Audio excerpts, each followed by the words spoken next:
자, 지난주 말씀 잠깐 한번 살펴보고 이번 주에 우리에게 주시는 은혜의 말씀 살펴보겠습니다. 예수님께서 잎은 무성한데 열매는 없는 그 무화과나무를 저주하셨습니다. 그러자 그 다음날 보니까 그 무화과나무가 말라 있었죠. 생명력을 가진 나무는 열매를 맺게 됩니다. 반면에 생명력을 잃어버린 나무는 열매를 맺지 못하게 되고요, 결국 말라지게 됩니다. 영적인 생명력도 마찬가지입니다. 그 영적인 생명력을 잘 가지고 있으면 그 안에서 은혜가 나오고 또 주님과 함께 살아가는 영적인 열매들이 풍성하게 맺어지게 되는데, 열매를 맺지, 사모함을 유지하지 못하고 생명력을 갖지 못하면 영혼이 메말라가게 되는 거죠.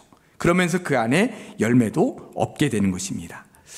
오늘 이제 본문 말씀 가운데 함께 연결돼서 보게 될 대제사장과 서기관들이 바로 이런 열매 없는 삶을 살아가게 되고요, 결국은 바짝 말라지게 되고 나중에는 하나님을 떠나가게 되는 그런 역사까지 일어나게 됩니다. 우리는 이런 신앙생활을 해서는 안 되겠습니다. 우리의 영적인 생명력, 영적인 사모함, 주님과의 관계 속에서 이런 것들을 잘 이어감으로 말미암아 풍성한 열매를 맺고 하나님과 함께 살아가는 놀라운 삶이 있게 되기를 간절히 바랍니다.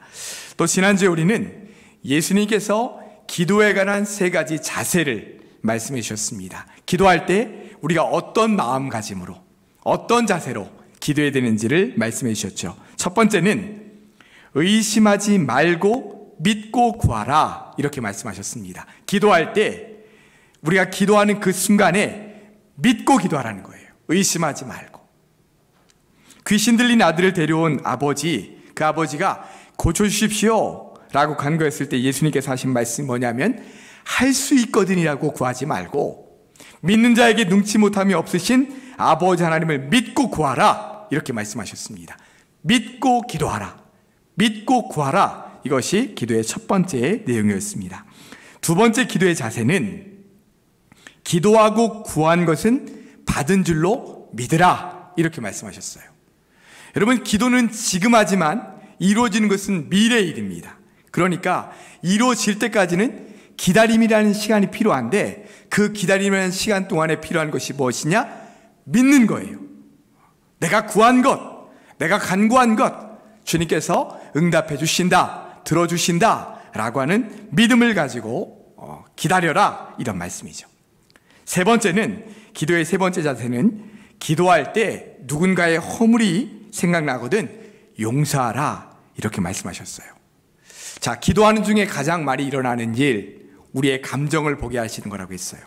우리의 감정의 찌꺼기를 보게 하시고 하나님과 나 사이에 있는 불편한 것들이 자꾸만 드러나게 하신다고 했어요. 시기하는 마음, 불평하는 마음, 용서하지 못하는 마음, 이런 것들이 하나님과의 관계 속에서 드러나요. 그러면 기도 중에 그런 것들이 드러났을 때 용서하라, 이렇게 말씀하셨어요. 해결하라, 이런 말씀이죠. 그리고 끝으로 기도의 가장 중요한 자세는 하나님을 믿으라 라고 하는 그 마음이라고 했습니다. 우리의 기도를 들으시는 하나님은 전능하신 하나님이시고 우리의 아버지이신 하나님이시다. 우리를 너무나 사랑하시는 그 하나님이 우리가 기도하며 간구한 것을 분명히 들으시고 응답하신다. 근데 그 응답하심이라는 것은 뭐냐면, 내가 구한 대로 그대로 되는 것이 응답이 아니라 나에게 가장 좋은 것으로 인도하시는 그 기도의 응답이 나에게 있다 라고 하는, 하나님을 믿으라, 믿고 기도하라 라고 하는 기도의 자세를 우리에게 말씀해 주셨습니다. 우리 성도님들, 이제 앞으로 기도할 때마다 이 기도의 자세를 늘 기억하고 의심하지 말고 기도하는 순간 기도하고, 기도한 것은 응답해 주실 줄 믿고 간구하며, 또한 우리의 감정의 찌꺼기가 드러났을 때 용서하고 해결받고, 특별히 우리의 기도를 들으시는 하나님, 그분을 믿고 간구함으로 응답받으며 나아가는 우리 모든 성도들 되시기를 간절히 축원합니다. 자, 오늘 말씀으로 이어져 보도록 하겠습니다. 27절부터의 말씀에 보시면 예수님과 제자들이 다시 예루살렘으로 들어가세요. 그리고는 성전을 쭉 이렇게 거닐고 계셨습니다. 그런데 그때 대제사장과 서기관들이, 또 장로들이 예수님께 다가와서는 노골적으로 따져 묻죠. 이렇게 묻습니다. 무슨 권위로 이런 일을 하느냐? 누가 이런 일할 권위를 당신에게 주었느냐? 이렇게 묻습니다. 자, 이들이 와서 이렇게 노골적으로 따져 묻는 이유가 뭘까요? 지난번에 예수님께서 예루살렘에 들어오셨을 때 성전에 들어가셔서 성전 안에서 매매하는 자들, 그들을 다 몰아내셨습니다. 아니, 예수님은 성전을 정결하기 위해서 하신 건데 그들은 왜 예수님을 대적하고 있는 걸까요? 여러분, 매매하는 사람들이 성전 안에서 그것을 할 수 있었던 이유가 무엇일까요? 그 성전을 관리해야 될 대제사장들과 서기관들, 그들이 허락해 주었기 때문이죠. 거기서 할 수 있도록. 아무런 대가 없이 허락해 주었을까요? 아니요. 분명히 대가가 주고받는 일이 있었을 겁니다. 물론 이 대제사장들과 서기관들은 그렇게 할 때는 명분이 있었을 거예요. 어떤 명분이냐? 백성들이 저 먼 지방으로부터 이 짐승들을 끌고 오려면 너무 힘들답니다. 그래서 매매할 수 있도록 해달라고 해서 우리가 허락해 준 것뿐이에요. 하나님의 제사가 원활하게 될 수 있도록 하기 위해서 우리가 도움을 주기 위해서 우리가 그렇게 한 거지, 우리 잘 되라고 그렇게 한 거 아니에요 라고 하는 명분을 내세우는 거죠. 아주 그럴듯한 명분입니다. 이런 명분을 내세워서 매매하는 사람들, 짐승반을 사는 사람들, 또 돈 바꾸는 사람들을 성전 안에 들여놔 준 거예요. 그리고는 뒤로는 대가를 받고 있는 거죠. 그러면서 이렇게 자신들의 허락하에 성전에서 매매하고 있던 자들, 이들을 예수님께서 어떻게 하셨어요? 다 내쫓으셨어요. 그러면서 너희가 하나님의 전을 강도의 소굴로 만들었다라고 강하게 책망하셨어요. 그러니 이 대제사장들, 서기관들의 입장에서는 자신들이 뭐가 돼요? 강도의 소굴로 만드는 것들을 허용한 사람들이 되는 거죠. 성전을 잘 돌봐야 될 그들이 오히려 강도의 소굴로 만들도록 같이 협력해 준 사람들이 된 거잖아요. 당시 성전에서 말씀을 가르친다거나 성전에서 일어나는 모든 일들은 누가 관할하도록 돼 있었냐면 사내들인 공회라고 하는 곳에서 관할을 했는데요. 이 사내들인 공회는 대제사장, 서기관, 바리새인들, 이들이 중심이 되어서 만들어진 그런 어떻게 보면 결의 단체예요. 그곳에서 허락해야만 할 수 있는 거예요. 그런데 지금 자신들이 허락해준 그거를 제사장도 아니고 서기관도 아니고 바리새인도 아닌 예수라는 사람이 갑자기 나타나서 다 쫓아내는 거예요. 거기서 또 말씀도 가르치는 거예요. 그들은 아마도 그들의 입장에서는 예수가 그들의 권위에 도전했다라고 생각한 겁니다. 그래서 지금 성전에 거닐고 있는 예수님을 찾아와서 당신이 무슨 권위로 지금 이렇게 하고 있느냐, 누가 당신에게 이런 일을 할 권위를 주었느냐라고 지금 따져 묻고 있는 거죠. 여러분, 지금 이 대제사장들과 서기관들을 한번 보십시오. 직책으로는요, 대제사장, 서기관, 장로들이에요. 이미 하나님의 성전을 지키는 일을 맡았음에도 불구하고 하나님의 성전을 지키는 사람들로서의 역할을 감당하지 못하고 있는 거죠. 백성들도 잘 인도하지 못하고 있는 겁니다. 하나님께서 너무나도 귀한 직분을 주셨는데, 지난 주일에 말씀드렸죠? 구약 성경에서 직분자들은 굉장히 귀했어요. 모든 사람들이 다 할 수 있는 것이 아니에요. 특정 지파나 특별히 구별받은 수 있는 사람들만 그 일을 감당한 하나님의 선택받은 직분자임에도 불구하고 이미 그들은 하나님의 직분자의 역할을 감당하지 못하고 있는 거예요. 심지어는 지금 이들은 하나님의 직분자가 아니라 사단의 종노릇을 하고 있는 거죠. 그들 마음속에 지금 자리 잡고 있는 것은 오직 종교 권위주의뿐이에요. 하나님을 어떻게 섬기고 성전을 어떻게 운영하고 성도들을 가르치는 일, 그거는 우리가 해야 될 일이야, 우리만 할 수 있는 일이야 라고 하는 권위의식만 가지고 있는 거예요. 그런데 당신은 뭔데? 무슨 권위로 지금 이런 일을 하고 있냐고 예수님을 다그치고 있는 거죠. 그들은 자신들의 종교적 위치, 특권을 위협하고 있는 예수님을 향해 당신은 없어져야 될 사람이야 라고 생각하며 지금 막 몰아붙이고 있는 겁니다. 그러니 하나님과의 깊은 관계가 없는 그런 직분과 권위가 얼마나 무서운 것입니까? 하나님께서 우리에게 직분을 주신 이유가 뭐예요? 교회 안에서 내가 이런 직분이야, 이런 권위를 내세우도록 하시기 위한 겁니까? 존경받는 자리이고 내가 더 어른이고 더 높임을 받아야 돼 라고 하는 자리인가요? 아니죠. 어떤 직분인가에 연연하지 않고 나는 하나님의 일꾼이고 교회의 일꾼이다, 이런 마음을 가지고 맡겨진 사명과 직분을 충성을 다해 감당하다 보면 하나님께서도 큰 은혜를 주시고 성도들에게도 존경받는 사람이 되는 겁니다. 이것이 바로 하나님께서 우리에게 주신 그 직분을 대하는 마음가짐과 자세인 거죠. 감사하게도 우리 교회 장로님들, 우리에게 직분자들은 대접받으려고 하지 않고 오히려 설선수범해서 열심히 맡겨진 소임을 감당하는 모습을 보면 참 감사하다, 이런 마음이 들어요. 전에도 제가 몇 번인가 이렇게 말씀드렸는데, 제가 이제 우리 교회 부임해서 그날 이제 토요일에 늦게까지 이제 말씀도 준비하고 이렇게 하고 있는데 바깥에서 이렇게 소리가 나는 거예요. 뭔가 이렇게 청소하는 듯한 소리가 나고 늦은 시간이었는데, 그래서 제가 나중에 말씀 끝나고 나가보니까 이제 다 깨끗하게 그 앞쪽에 다 깨끗하게 청소하고 이렇게 하셨더라고요. 근데 보니까 그곳이 우리 장로님들이 청소하시는 자리, 그렇더라고요. 제가 너무 감사했어요. 아, 우리 교회가 이런 교회구나, 이런 교회구나. 너무 감사했습니다. 우리는 교회 안에서 종교적 어떤 권위를 세우려고 하는 것을 멀리해야 돼요. 하나님께서 우리에게 직분을 주신 이유는 내가 이런 직분이야 라고 하는 것을 내세우기 위해서가 아니라 교회를 열심히 섬기고 교회의 덕을 세우라고 우리에게 직분을 주신 것입니다. 교회가 하나님의 뜻을 더욱더 굳건히 세워가도록 하기 위해서 지난 주일에 말씀드린 것처럼 주님의 귀한 일꾼을 세우면서 우리에게 직분을 허락해 주신 것이죠. 사랑하는 성도 여러분, 우리에게 주신 이 귀중한 직분을 겸손하고 충성되게 잘 감당하실 수 있기를 바랍니다. 그래서 우리 직분자들을 통해서 우리 교회가 더욱더 든든히 서가고 믿는 자의 수가 날로 더해갈 수 있는 그런 교회가 될 수 있기를 간절히 축원합니다.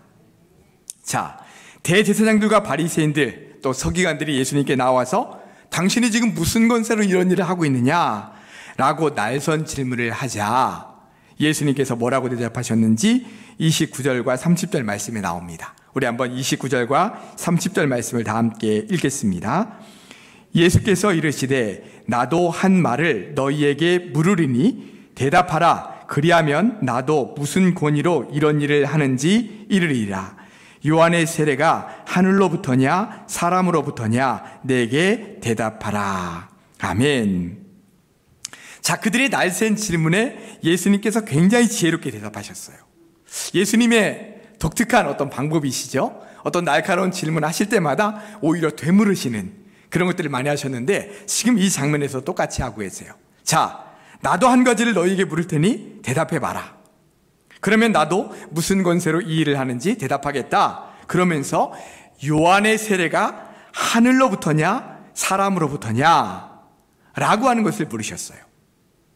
자, 여러분, 만약에 이들이 정말 하나님의 신앙으로 제대로 서 있는 사람이다, 자신들이 가지고 있는 자부심처럼요, 만약에 그런 사람이다 라고 그런 사람이었다면 이렇게 대답했어야 돼요. 그들은 당연히 이거는 사람으로부터 온 거다 라고 대답했어야 합니다. 물론 이것도 잘못된 대답이지만요. 왜냐하면 그들의 입장에서는 세례 요한이 받아들일 수 없는 사람들이었기 때문이죠. 세례 요한은 계속해서 외치기를 지금 유대교는 잘못된 길로 가고 있다 라고 비판했고 곧 오실 예수님을 맞아들여야 된다 회개하고, 이 말을 세례 요한이 계속 선포했거든요. 그러니까 만약에 자신들이 말하는 것처럼 우리가 지금 하나님 앞에서 제대로 서 있다 라고 정말 생각했다면 저 사람 거짓 선지자야, 위험한 사람이야, 그러니까 그 사람이 주는 세례는 잘못된 거야 라고 담대하게 이야기해야 되죠. 그죠? 근데 오늘 본문에 뭐라고 말씀하고 있어요? 오늘 그들이 어떻게 반응하고 있어요? 곧바로 대답을 못하고 있어요. 그러면서 자기네들끼리 의논하고 있어요. 뭐라고 의논하고 있어요? 만일 요한의 세례가 하늘로부터 온 것이라고 하면 그러면 왜 그를 믿지 않느냐 라고 할 것이고, 요한의 세례가 사람으로부터 온 것이라 하면 요한을 참 선지자로 여기는 백성들을 두려워하고 있는 거예요. 여러분, 신앙의 지주가 있는 겁니까? 자신들이 지금 믿고 있는 거에 대한 확신이 있는 거예요? 없는 거죠. 적어도 자신들이 믿고 있는 것에 대한 확신이 있었다면 백성들이 두려워하든 말든 종교 지도자로서 저 사람은 잘못됐다 라고 얘기했어야 되죠. 물론 그것도 잘못된 거지만 이도저도 아닌 거예요. 하나님으로부터 떠나 있으니까, 하나님으로부터 멀어져 있으니까 이게 지금 잘못된 건지 안 잘못된 건지도 모르는 거예요. 자, 이들이 의논하는 말 속에 하나님이 있습니까? 하나님의 관점에서 이 일을 바라보고 판단하고 있는 거예요? 그들에게는 더 이상 하나님이 기뻐하시는 일인가 그렇지 않은가가 판단의 기준이 아닌 거예요. 자, 지금 우리의 권위를 지키는 것이 뭘까? 어떻게 하면 이 자리를 지킬 수 있을까? 어떻게 하면 나의 이 직분, 이 위치를 지킬 수 있을까? 그것이 이 사람들에겐 더 중요한 거예요. 그래서 백성들을 두려워하고 있는 거죠. 그러면서 나중에 뭐라고 대답해요? 우리는 알지 못하겠다, 이렇게 대답해요. 여러분, 우리가 살아가는 동안에 수많은 상황이나 일들을 맞닥뜨리게 됩니다. 그럴 때 어떤 일을 판단하는 데 있어서 가장 우선적인 판단의 기준이 뭐예요? 여러분들의 판단의 기준은 무엇입니까? 아, 이거는 이렇게 해야 되겠다, 저건 저렇게 해야 되겠다. 어떤 기준으로 판단하세요? 자, 지금 경제적인 유익이 나에게 있는가, 뭐가 더 유리한가, 그것이 판단의 기준입니까? 아니면 자존심입니까? 내 이름이 드러나고 내 자존심이 세워지는 일인지 아닌지 보는 겁니까? 아니면 내 생각이나 경험입니까? 내 생각에는, 내 경험으로는 이렇게 하는 게 좋겠어. 또 다른 세상적인 판단과 기준이 우선되고 있지는 않습니까? 다른 사람의 말, 많은 사람들이 가는 길, 유튜버나 네이버가 알려주는 방법. 간절히 바라기는 어떤 일을 판단할 때 이 일이 하나님께서 원하시는 일인지 아닌지를 가장 먼저 생각할 수 있는 우리 성도들이 되시기를 바랍니다. 더 나아가 하나님의 말씀에 비추어 판단하고 기도하고 있는 가운데 인도해 주심을 가지고 판단할 수 있는 여러분이 되시기를 바랍니다. 이것이 하나님의 자녀, 하나님의 백성된 성도들의 마땅한 도리예요. 왜냐하면 성도란 이 세상 속에서 살아가지만 이 세상의 가치보다 하나님의 말씀과 하나님 나라의 가치가 더 중요하고 그것을 따라가겠습니다 라고 결단하며 나선 사람들이기 때문이에요. 성도이지만 세상적인 기준에 더 많은 관심을 가지고 살아간다면 진짜 참된 성도의 삶은 아닌 거죠. 사랑하는 성도 여러분, 우리는 종교 지도자들처럼 헛된 것을 가지고 판단의 기준으로 삼아서는 안 될 것입니다. 오직 하나님께서 기뻐하시는 것인지, 하나님의 말씀인 성경은 뭐라고 말씀하시는지, 기도하는 가운데 하나님께서 어떤 길로 인도해 가시는지, 그것이 우리에게 유일한 판단의 기준이 되어야 될 줄로 믿습니다. 그럴 때 하나님께서 인도하시는 길로 갈 수 있는 거예요. 그래서 우리가 성경 말씀을 읽자는 거예요. 그래서 우리가 기도하자는 거예요. 그것이 우리의 판단 기준이 되어야 되기 때문이죠. 끝으로 오늘 말씀에서 한 가지 더 생각해 볼 것은, 우리는 지금 하나님으로부터 오는, 하늘로부터 오는 권세와 능력으로 살아가고 있는가, 아니면 사람으로부터 오는 권세와 능력으로 살아가고 있는가 라고 하는 것입니다. 자, 하늘로부터 온 권세란 뭐예요? 하나님께로부터 온 권세와 능력을 말하죠. 사람으로부터 온 권세는 뭐예요? 세상을 의지하며 살아가는 가운데 나오는 권세와 능력을 말합니다. 더 나아가면 세상으로부터 왔다, 세상으로부터 온 권세와 능력이다 라고 하는 것은 더 나아가면 사단으로부터 온 권세를 말해요. 또 자기 자신을 믿는 데서 나오는 권세와 능력을 말합니다. 적어도 진실하게 신앙생활 하시는 분들이라면 누구나 당연히 저는 하늘로부터 온 권세와 능력을 이제 살기를 원합니다 라고 고백하실 거예요. 그런데 현실 속에 살아가다 보면 분명히 하나님께로부터 오는 권세와 능력으로 산다고 해놓고는 정작 살아가는 모습을 보면 세상의 권세와 능력, 또 자기 자신의 능력을 의지해서 사는 성도들이 너무나도 많은 것을 보게 됩니다. 왜 분명히 머리로는 하나님의 권세와 능력으로 산다고 하면서 세상의 권세와 능력을 의지하며 살아가게 될까요? 두 가지 이유입니다. 하나는 하나님으로부터 오는 권세와 능력을 받지 못했기 때문이에요. 왜 받지 못했을까요? 구하지 않기 때문에. 하나님으로부터 오는 권세와 능력을 받아서 그것을 가지고 살아가야 되는데 받지 못했기 때문에 하나님의 능력과 권세를 살지 못하는 거예요. 하나님의 능력을 받기 위한 영적인 삶으로 나아가야 되는데, 그런 곳에 내가 자꾸 있어야 되는데 그런 삶으로 나아가지 못하기 때문에 하나님의 능력과 권세를 받지 못하고 그 능력과 권세로 살아가지 못하는 거예요. 또 한 가지 이유는 뭐냐면, 우리가 매 순간 주님의 능력과 권세에 의지해서 살려고 하는 무단한 노력이 우리에게 없기 때문에 그래요. 우리의 삶이 매 순간 영적인 싸움입니다. 사단이 수시로 우리를 방해해요. 그래서 매 순간 주님의 권세와 능력을 구하고 그 능력으로 살아가겠습니다 라고 하는 결단을 해도 우리가 순간순간 놓칠 때가 많은데, 그래서 자신의 생각이나 경험이나 판단에 의지해서 살게 때가 많게 되는 거죠.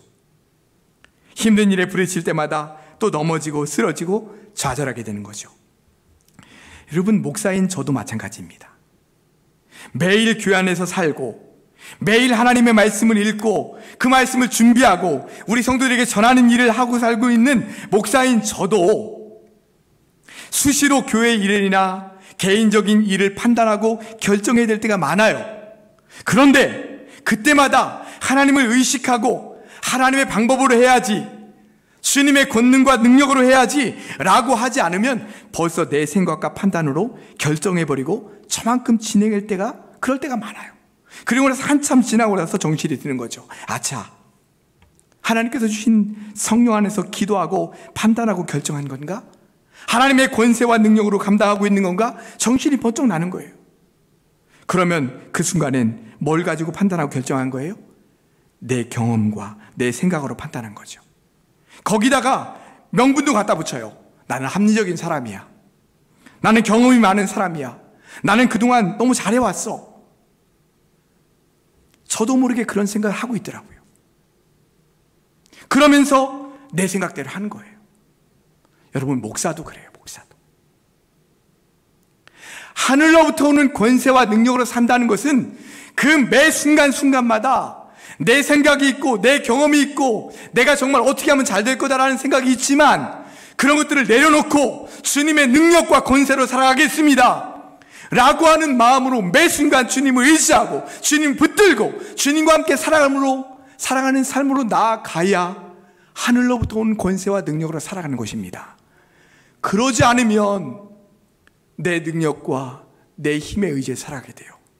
내 능력과 내 의지인 것 같죠? 더 깊이 들어가 보면 그 안엔 사단이 또 있는 거예요. 여러분, 이런 생각이 하나님 앞에서는 정말 무서운 생각입니다. 왜냐하면 그 순간 하나님을 찾지 않게 되니까요. 이것이 바로 하나님께로부터 오는 권세와 능력이 아니라 사람으로부터 오는 권세와 능력으로 사는 거예요. 자, 이렇게 자신의 능력과 사람으로부터 오는 권세와 능력으로 살다가 큰 시련과 실패를 경험하면 좌절하고 낙담하죠. 심지어 어떤 사람은 하나님을 원망해요. 자기가 그렇게 해놓고. 우리가 그렇다는 거예요. 우리가. 사랑하는 성도 여러분, 사람으로부터 오는 권세와 능력을 의지하지 마시고 하나님께로부터 오는 권세와 능력을 의지해서 살아가시길 바랍니다. 그러면 두 가지 큰 은혜가 있어요. 하나는 하나님께로부터 온 권세와 능력으로 살아갈 때 승리할 수 있습니다. 내 능력으로는 승리할 수 없는데 하나님께로부터 오는 권세와 능력으로 살아갈 때 세상을 이길 수 있어요. 나는 못 이기지만 모든 상황과 문제를 주님의 뜻 안에서 해결해 나갈 수 있는 힘과 능력이 나에게 생기는 거예요. 주님께서 주시는 권세와 능력이죠. 또 한 가지 은혜는 하나님께로부터 온 권세와 능력을 의지하면 우리의 마음이 평안해요. 내 능력과 사람으로부터 온 권세와 능력을 의지하면 불안한데, 가면서 날마다 넘어지는데 이것이 과연 만나튼이나 싶은데 하나님께로부터 온 권세와 능력을 의지하면 그 마음에 평안과 은혜가 있는 거예요. 주님께서 주시는 은혜가 있는 거죠. 자, 아까 대제사장들, 사두개인들, 바리새인들 판단할 때 이게 맞는 건가? 이렇게 가면 되나? 확신이 없어요. 왜? 자신들에게 나온 거기 때문에 그렇죠. 그러나 예수님은, 세례 요한은 핍박이 있든 순교가 당하든 그 안에서 하나님께로부터 오는 권세와 능력이니까 담대할 수 있는 거예요. 선포할 수 있는 거예요. 그 길로 끝까지 걸어갈 수 있는 거예요. 그것이 바로 하나님께로부터 온 권세와 능력으로 살아가는 사람들의 주시는 은혜입니다. 사랑하는 성도 여러분, 그 은혜로 살아가시길 바랍니다. 오늘 말씀 속에서 우리에게 세 가지 말씀을 주셨습니다. 우리에게 주신 직분은 권위를 내세우기 위해서가 아니라 교회를 굳건히 세우기 위함이다 라고 말씀하셨어요. 두 번째는 우리는 이 세상을 바라볼 때 분명한 판단 기준이 있어야 된다고 했어요. 그 판단 기준이라는 것은 하나님 말씀, 기도하는 가운데 주어진 것이 우리에게 판단 기준이 되어야 돼요. 세 번째는 내 능력이나 사람으로부터 온 능력과 권능을 의지하지 말고 하나님께로부터 온 권능과 능력을 의지할 때 우리의 삶을 승리하게 되고 우리의 마음에 평안과 기쁨과 은혜가 넘친다고 말씀해 주셨습니다. 이 약속의 말씀 꼭 붙으시길 바랍니다. 여러분들의 말씀이 되시길 원합니다. 그래서 말씀으로 승리하고 살아가는 우리 모든 성도들 되시기를 주님의 이름으로 축원합니다. 기도하겠습니다. 사랑과 은혜의 주님, 오늘도 저희들에게 말씀해 주셔서 감사합니다. 이 말씀을 붙들기를 원합니다. 하늘로부터 온 권세와 능력을 가지고 살아가기를 간절히 빌고 원합니다. 매 순간 그것을 구하며 의지하며 기도하면서 얻어 누리고 담대하게 승리하며 살아갈 수 있도록 우리와 함께하여 주시옵소서. 예수님의 이름으로 기도드리옵나이다. 아멘.